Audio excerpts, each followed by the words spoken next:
Bonjour à tous, 19e ASKIP. J'ai choisi un sujet assez intéressant, en particulier pour des élus locaux, mais pas que, pour aussi l'avenir de notre pays et le sujet de la réindustrialisation. Alors, c'est forcé de constater que, à ce qui paraît, le gouvernement nous a concocté un projet de loi industrie verte. Bon, déjà, dans le nom, c'est assez particulier, c'est bon, admettons.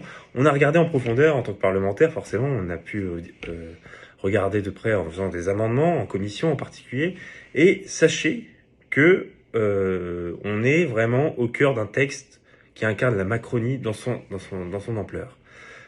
Déjà, en un, problème de méthodologie, c'est-à-dire méthodologie sur la concertation, il y a eu des gros loupés avec les associations, il y a beaucoup de plaintes en la matière. On parle notamment les propos de France Urbaine sont la montagne accouche plutôt d'une souris, je cite, mais pas que. Il y a d'autres, en tout cas, on ressent un ressentiment à la fois d'un certain mépris, le mépris de la Macronie qui arrive fréquemment malheureusement. Ensuite, le deuxième point assez troublant, c'est qu'on s'attend à un texte un peu drainant qui va relancer l'industrie française, etc. demain. Bon, et en fait, non, on tombe sur des mesurettes voilà, qui sont plutôt des allègements fiscaux, des simplifications, plutôt des simplifications.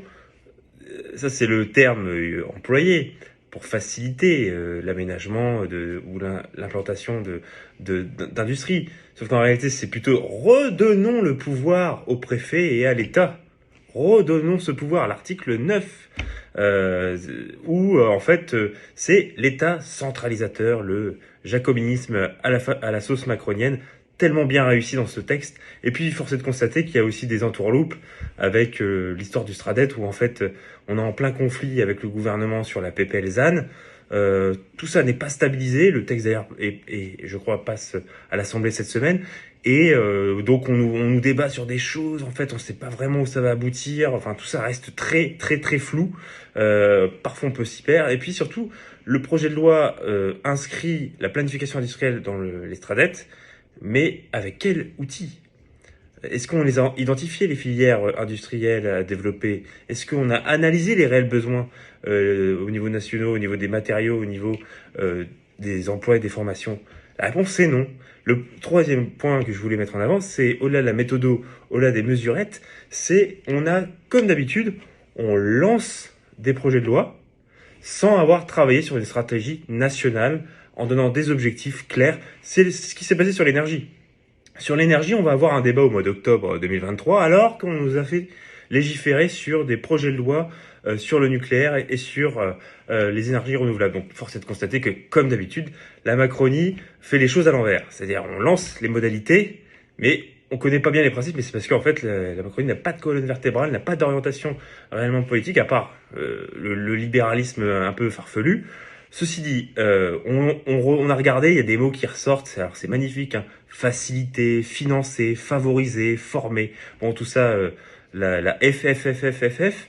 Tout ce que je peux constater, c'est que au vu des termes employés, on remarque que je pense ce qui peut sauver ce texte, c'est peut-être de faire un jeu de mots avec l'ambiance un peu mercato.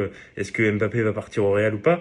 C'est tout simplement de se dire, est-ce que la Macronie va nommer Pisani-Ferry comme une espèce de commissaire pour relancer l'industrie française avec l'ISF climatique et tout ça. Enfin, on peut rêver. Hein. Enfin, voilà, il peut m'arriver aussi de rêver un peu de temps en temps, ça fait du bien.